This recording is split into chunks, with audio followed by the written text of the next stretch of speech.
ಎಲ್ಲರಿಗೂ ನಮಸ್ಕಾರ. ಇತ್ತೀಚೆಗೆ ನಡೆದಂತಹ KS ಪೂರ್ವಭಾವಿ ಪರೀಕ್ಷೆಯಲ್ಲಿ ಕನ್ನಡದ ವಿದ್ಯಾರ್ಥಿಗಳಿಗೆ ಅನ್ಯಾಯ ಆಗಿದೆ.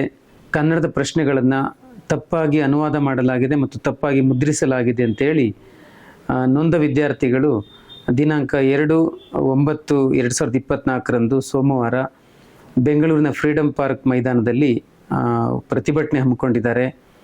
ಈ ಪ್ರತಿಭಟನೆಗೆ ಒಬ್ಬ ಕನ್ನಡ ಶಿಕ್ಷಕನಾಗಿ ನಾನು ಕೂಡ ಬೆಂಬಲವನ್ನು ಸೂಚಿಸ್ತಾ ಇದ್ದೇನೆ.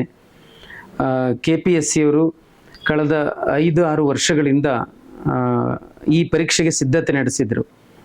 5-6 ವರ್ಷಗಳಿಂದ ಸಿದ್ಧತೆ ಮಾಡಿಯೂ ಸಹಿತವಾಗಿ ಒಂದು ಪರೀಕ್ಷೆಯನ್ನು ಯಾವುದೇ ಪ್ರಶ್ನೆ ಇಲ್ಲದಂತೆ, ಯಾವುದೇ ವಿವಾದವಿಲ್ಲದಂತೆ, ಯಾರೊಬ್ಬರಿಗೂ ಕೂಡ ತಕರಾರು ಹೇಳದಂತೆ ಪರೀಕ್ಷೆ ನಡೆಸೋದು ಅವ್ರಿಗೆ ಸಾಧ್ಯ ಆಗಿಲ್ಲ. ಅದರಲ್ಲೂ ಕನ್ನಡದ ವಿದ್ಯಾರ್ಥಿಗಳು ಬಲಿಯಾಗುವ ಹಾಗೆ, ಕನ್ನಡದ ವಿದ್ಯಾರ್ಥಿಗಳಿಗೆ ತೊಂದರೆ ಆಗುವ ಹಾಗೆ ಪ್ರಶ್ನೆಗಳನ್ನ ಸಿದ್ಧಪಡಿಸಲಾಗಿದೆ. ಇದು ಖಂಡನೀಯ. ಇದನ್ನು ನಾವು ಖಂಡಿಸಬೇಕು ಎಲ್ಲರೂ ಕೂಡ.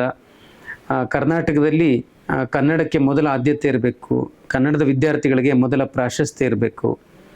ಆದರೆ KPSCಯ ಪರೀಕ್ಷೆಗಳಲ್ಲಿ ಇತ್ತೀಚೆಗೆ ನಡೀತಕ್ಕಂಥ ಎಲ್ಲ KS ಪರೀಕ್ಷೆಗಳಲ್ಲಿ ಕನ್ನಡದ ವಿದ್ಯಾರ್ಥಿಗಳು ವರ್ಷದಿಂದ ವರ್ಷಕ್ಕೆ ಪಾಸಾಗುವುದೇ ಕಷ್ಟ ಆಗಿದೆ. ದಿನೇ ದಿನೇ ಕನ್ನಡ ಮಾಧ್ಯಮದ ವಿದ್ಯಾರ್ಥಿಗಳ ಸಂಖ್ಯೆ ಕುಗ್ಗುತ್ತಾ ಇದೆ. ಇದು ಭಾಳ ಕಳವಳ ಮತ್ತು ಭಾಳ ದುಃಖದ ವಿಚಾರ. ಹಾಗಾಗಿ ಇದಕ್ಕೆ ಒಂದು ಅಂತ್ಯ ಆಡಬೇಕಾಗಿದೆ. ಈ ನಿಟ್ಟಿನಲ್ಲಿ ಎಲ್ಲ ವಿದ್ಯಾರ್ಥಿಗಳು ಮತ್ತು ಕನ್ನಡ ನಾಡಿನ ಎಲ್ಲ ಹೆಸರಾಂತ ಸಾಹಿತಿಗಳು, ಕಲಾವಿದರು, ಎಲ್ಲ ಬರಹಗಾರರು, ಹೋರಾಟಗಾರರು ಸೇರ್ತಾ ಇದ್ದಾರೆ 2ನೇ ತಾರೀಕು. ಈ ಹೋರಾಟಕ್ಕೆ ಎಲ್ಲರೂ ಭಾಗವಹಿಸೋಣ. ಇದು ಇವತ್ತಿಗೆ ಅಂತ್ಯ ಆಗಬೇಕು. ಕರ್ನಾಟಕ ಸರ್ಕಾರ ಕೂಡ ನಾನು ಕಳಕಳಿಯಿಂದ ಬೇಡ್ತೀನಿ, ಮನವಿ ಮಾಡ್ತೀನಿ, ಇದನ್ನು ಪ್ರತಿಷ್ಠೆಯಾಗಿ ತೆಗೆದುಕೊಳ್ಳದೇನೆ, ಇದನ್ನು ಸವಾಲಾಗಿ ತೆಗೆದುಕೊಳ್ಳದೇನೆ ಕರ್ನಾಟಕ ಸರ್ಕಾರ ಯೋಚನೆ ಮಾಡಬೇಕು. ಕನ್ನಡ ವಿದ್ಯಾರ್ಥಿಗಳಿಗೆ ಅನುಕೂಲ ಮಾಡಿಕೊಡುವ ಸಲುವಾಗಿ ಮತ್ತು ಕನ್ನಡವನ್ನು ರಕ್ಷಿಸುವಂಥ ಸಲುವಾಗಿ ಈ ಒಂದು KPSC ಪರೀಕ್ಷೆಯನ್ನು ಮತ್ತೆ